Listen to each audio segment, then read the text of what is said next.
Hey, before we get into this episode, have you seen that my new book is out? It's called Stop Selling and Help Them Buy Weddings and Events.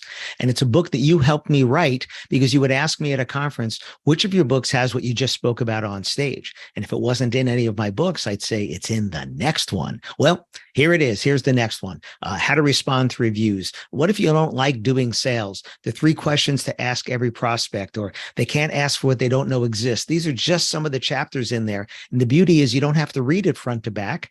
You can jump around to any chapter, kind of like my other book, Wit, Wisdom, and the Business of Weddings, where you can jump to any chapter because they're not necessarily connected to one another. And if you want to get free shipping on a paperback copy, go to shopalanberg.com and use the coupon code podcast. That's shopalanberg.com. Use the coupon code podcast. Get free shipping on me. Otherwise, it's on Audible. It's on Kindle. And if you go to podcast.allenberg.com, the links are all there as well. Thanks.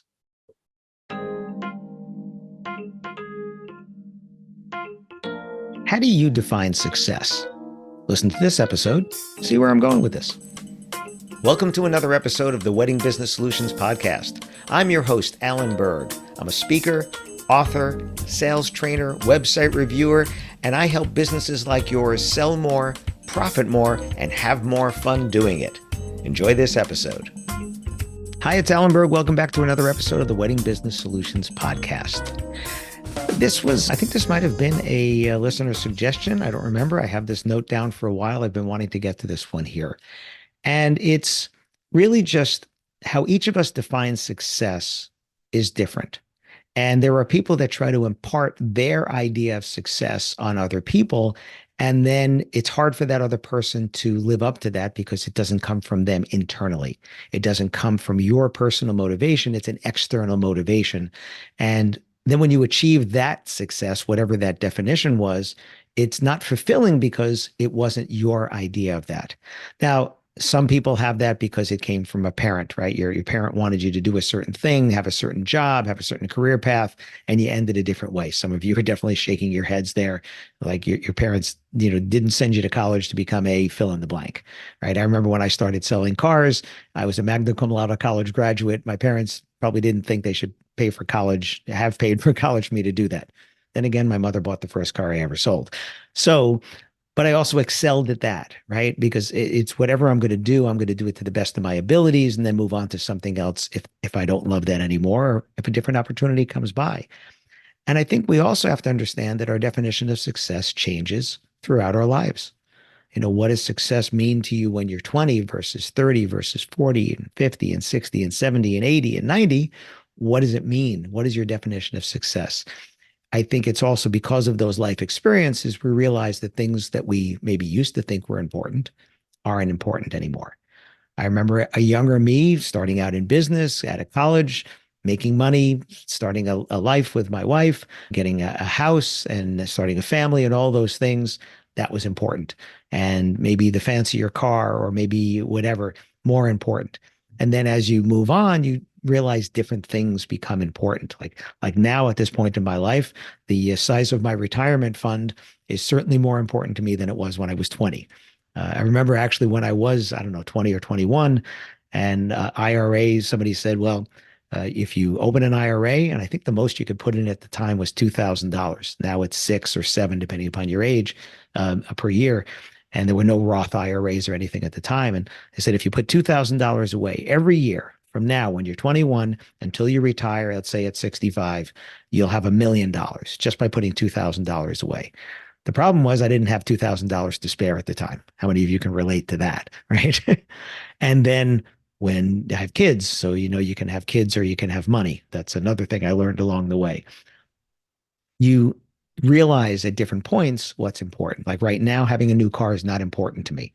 I drove less than 5,000 miles last year. I probably flew 100,000, but I drove less than 5,000. So paying to have a new car sitting in my garage when I'm not there, not important to me, right? Was important. There was a time it was important. I didn't fly as much as I do now. It was, right? A bigger house is not important to me. A second house is not important to me. Those type of things might have been a goal at one point.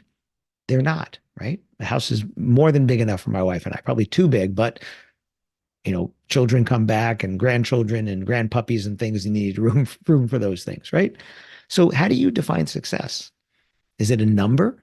Right? Is it a number? Another thing that COVID proved to me and a lot of people was that I can survive very well on less money than I was making before. If I want to change my lifestyle and say what's important to me, successful is having more time for something, and I'll sacrifice some money because of that, right? The number didn't matter. I think as a business person, bottom line profitability becomes more important to you as a definition of success than early on when top line sales you think are the most important thing. And then you realize it's not what you make, it's what you keep. So what does successful mean for you? Having more time for your family. Is that your idea of success? Is it having a more prominent place in your industry? Is it having a more prominent place in your house of worship? What is it that you define? And that's okay for you, as long as you're defining your own success. You're working towards that success, not at the expense of other things that are important in your life, such as if a personal thing is important in your life, you still need to pay the bills, right? You still need to do things. So you still have to have those things, but it's okay to say that I'm not chasing the money. I'm chasing this, whatever this means to you, right? For me, constant learning is important. I've started learning languages and things like that. That's important to me. Reading more when I do audiobooks. I put out onto Facebook not that long ago. Audible sent me all the books that I read. I'm air quoting read because I listened to them last year. And I started a few that I didn't finish. I finished most of them, but it was 44 books. I can't remember ever reading or trying to read 44 books in a year. I couldn't read 4 books because I just never found the time for that, or made the time for that, I should say. So what's important to me now is I'd rather listen to the books, even though I love reading a regular book. I'd rather listen to them because I get to more of them. I'm expanding myself more on those, and they're not all business books. Some of them are. The languages is a thing. Traveling more with my wife, that's a definition of success for me. But I think COVID really gave me a wake-up call. I think it did to a lot of people, that when your income gets cut that much and you're still surviving and you're still putting food on the table, and yeah, it's a struggle and we made it through it. But yeah, you know what? I'm okay if I travel less and make less money because I'm okay with this. I'm still saving and we're having the lifestyle that we want to have. My definition, not yours. You have to pick your own. So who made your definition of success? Are you imparting somebody else's? Are you trying to co-opt somebody else's definition of success? And then when you get there, you just don't feel satisfied. You don't feel like you've achieved what you thought it would feel like for that, because it wasn't really your definition in the first place. So, think about it. What is your success? Where did that definition come from?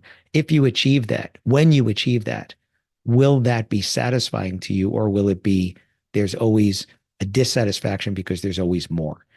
You know what? There's always going to be more.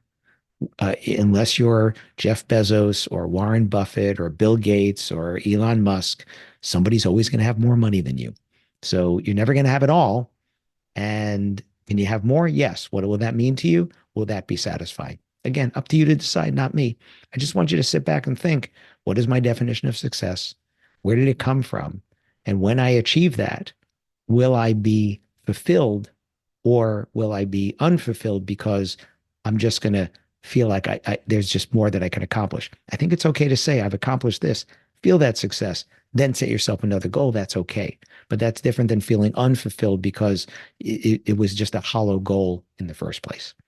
So I know this is kind of a little more esoterical, but thanks for listening. Hope it gave you something to think about. Thanks for listening to this episode of the Wedding Business Solutions podcast. If you liked it, please subscribe to this channel and post a review on your chosen platform, Apple Podcasts or whichever one.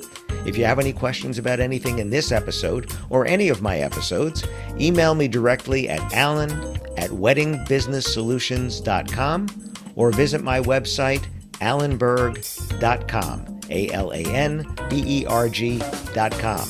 If you have any suggestions for future topics or guests that you'd like to see, please again, email me or visit my website.